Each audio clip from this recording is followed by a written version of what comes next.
Mike? Ha? Kung hindi Mike, pupunta ba yun dito? Pasok tayo! Tara na,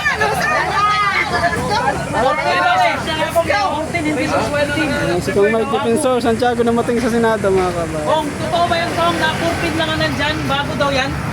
14 bago, may lalabas pa. Tapos plus 7 pa daw. Plus 7 pa. Pero 14 muna yung natin sa hearing. Hindi yan yung 18 kong, hindi.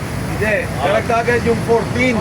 Ay, may bagong 14. May bagong 14. May mga kasama pa tayong lalabas na nakita lang yung kanilang mga kasama, yung mga sinasabi. Kaya sila mismo, lalabas sila at magsasalita tungkol dito. Hindi ko sila nakikita, hindi ko sila kilala. Sabihin ni Matipag, bayad na naman yan. Ha? Sabihin ni Matipag, bayad na naman yan. Ewan ko sa kanya. Sabihin niya naman, bibigyan mo na naman tag 5 million Oo, yan. grabe, oh. Sir, Nakita niyo naman, hindi na ako sumagot. Sila na yung anong masasabi sumagot mo sila na yung magko-question ay isa ring akusado? Narinig ko na si Atty. Revy, nagsalita naman siya eh. Di ba sabi niya, decency, kailangan naman, wag siya mag-preside doon sa meeting. At pabayaan niya magsalita yung mga Marines. Wala naman eh, pwede naman siya magsalita eh. Pwede siya magtanong. At nandyan yung mga Marines, minomonitor ko rin. Siguro pagkatapos ng press conference, tapos na ba? Tapos na. Tapos na. Ayun, bababa sila at harap sila sa committee mismo. Consultative hearing ang sinasabing pag-uusap ngayon nitong patawag na ginawa nila. So hindi pa yan ang formal talaga na Blue Ribbon hearing? Hindi ko alam kung anong ano nila doon, pero sila mismo nagsalita na consultative hearing. Supposedly walang contempt yan. Kaya ako naman kasi walang impitasyon. Ako mismo, sinasabi lang na sa social media may impitasyon ako, pero ang official na impitasyon dyan lang sa 18 Marines at kay Atty. Baligod. Hindi kailangan na pupunta ka sa Kung anong masasabi mo, Kailangan, dito lang naman ako eh. kung anong masasabi mo kung ayaw daw papasukin yung 14 eh, kaya nagpapresto na lang sa office Hindi, ni yung Padilla. 18 yan. Yung 18 kanina, ayaw papasukin. Tapos ngayon, pinayagan nila na doon sa office ni Senator Robin Padilla. Pagkatapos naman, bababa sila. Haharap sila. Kung papayagan sila at kung pagsasalitain sila. Pero yung 14, karagdagan yun. Ha? Lalabas yun sa Webes sa patawag ni Senator Dante Marcoleta. Mga sundalo din yun, Kong. Mga kasamahan nila, mga retired, mga sundalo. Pero 14 yun, may dadagdag pa na ito. Meron pa daw 7. Sabi. Ha? Oo, 7 pa daw Oo, po may daw. 7, ha? 7 pa po daw ang Hindi, idadagdag. 14 muna ang lalabas. 14 plus 7. 21. Kung ibig sabihin tong meron pang susunod na Blue Ribbon na pangungunahan po nila Senator Marcoleta. Meron pa. Meron pa. bukas, di ba? At magsasalita pa yung 14 na mga sundalo. Nagpapasalamat ako sa kanila. Ngayon pa lang, hindi ko sila kilala. Hindi ko alam kung ano sasabihin nila. Pero, malamang-lamang, mabigat yung mga sasabihin nitong 14 ito. Kalagdagan at magpapatunay dun sa sinabi ng 18. Paano kaya kung totohanin ni Erwin Tulfo yung banta niya na may pepeluan siya pag nag-7 yung Blue Ribbon na ulit sila? Ano naman ata, yung pagbabanta ni umanin na naman siya doon. Pero yung pagbabanta niya, di ba sa kapwa niya senador. Oo. Palagay ko, hindi papayag yung 18 Marines pagka sinabi. Baka mamutol ko siya. Sabi ni Senator Robin Padilla, unahin daw siya puliluhan eh. Oo nga. Yun ay Oo. mga kasama, iwas tayo sa fake news kasi nagsagot na si Ruben Padilla doon na hindi niya pahayag yun. Okay. Salita siya mismo na hindi niya pahayag yun. At least klaro. Oo. Iwas tayo sa fake news. Dapat doon tayo sa page mismo ni Senator Ruben. So, ibig sabihin kung hindi kayo kasali ngayon sa pinatawag Hindi ako pinatawag eh. Dapat ga-attend ako. Pero kanina umaga, nag-coordinate ako dun sa mga sundalo, kinoordinate ko yung mga nangyayari.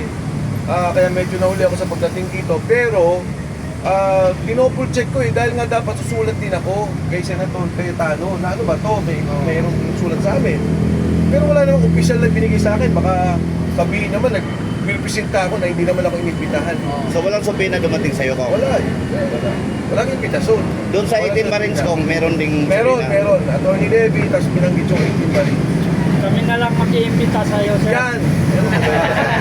Ayan, mga kababayan. Pero hintayin natin ha, mag-monitor pa tayo. Hindi pa ito tapos. Sa mga kababayan po natin na nanonood ngayon, kung gusto nyo po magpunta rito, sumama po kayo sa amin kasi hindi po natin alam ang mangyayari. At kami po naman nandito para proteksyonan din.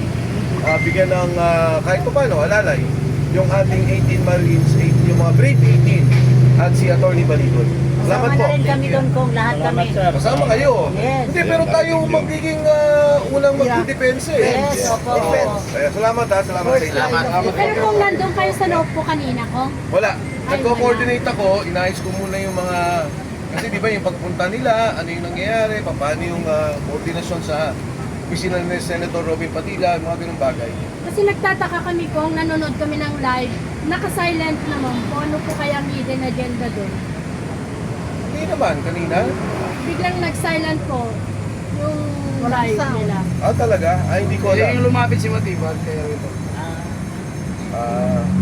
Pero nandyan yung 18 pa rin. Maganda, maghanap.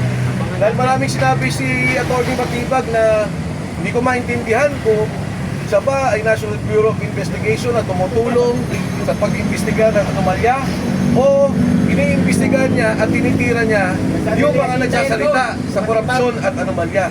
Nangyari kabaliktaran eh.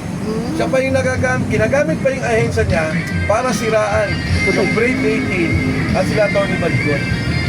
Bago kayo dumating, sir, may dalawang sasakyan ng India dumating. Oo. Balita ko rin nga, tapos kanina nga, yung pagdating, yung mga pulis yung nandun eh. So, kala ko nung una hindi sila papapasukin. Kaya, anyway, nandiyan na sila sa loob. Magsasalita yung mga yan, hindi yan takot. At kaya-kaya nila magsalita. Kaya nilang harapin yung mga sinabi nila at patunayan yung kanilang mga sinabi. O, lilinawin lang natin, no, kasi maraming mga taga-subaybay natin na nangangamba sa kaligtasan nga ng ating mga itineraries. No? Sabi nila, baka daw po kipitin sa loob, masaitin konti, mga ganyan. Lilinawin lang galing sa'yo ko, di ba masaitin konti bang mga itineraries? Ang pagkakasabi kasi nila, consultative hearing. So, hindi pa to actual na in aid of legislation. So, supposedly, kung consultative hearing, walang gagawing contempt. Oo. Ngayon, di natin alam. Wala tayong alam. Kasi ngayon, wala na eh. Hindi mo na alam kung Ay, batas pa ba? Wala. tama, yung saligang batas, hindi pagsunod, lahat ng mga bagay eh. Kaya, Tama. mabuti nandito na rin tayo para alalayan sila at bantayan sila. Tama. Salamat. Sige ko, andito lang kami.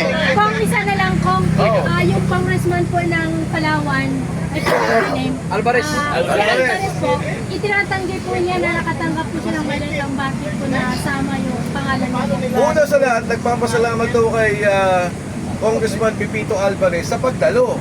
Ibig sabihin, sa mismo kinikilala niya yung hearing ng Blue Ribbon. Pangalawa, yung pinanggit niya, kasi kaibigan ko naman niya si Congressman Pepito. Ang sabi niya, baka naman daw yung pagtawag ng staff ko dahil yung may impeachment noon, kay Pangulong Bongbong Marcos, tinawagan daw o nag-message yung staff ko na para sumama siya. At kung hindi siya sumama, nilagay yung pangalan niya. Una po sa lahat, ako naman may pagrespeto kay Congressman Pepito Alvarez. Hindi ko kinakaila na may mga tinawagan ako para pumirma kung sino man ang gustong mag-endorse ng impeachment complaint. Pero hindi naman para yung staff ko mag-message sa kanya. Ako mismo tatawag. Kaya po yung sinasabi yun, hindi po yung totoo. Baka scam yun. Baka may nagpapanggap, nag-message sa kanya. Pero kung staff ko po yun, hindi yung gagawin. At pangalawa, kung meron mang ganun, ako mismo tatawag sa kanya bilang paggalang kay Congressman Alvarez. Thank you. Maraming salamat, Kong.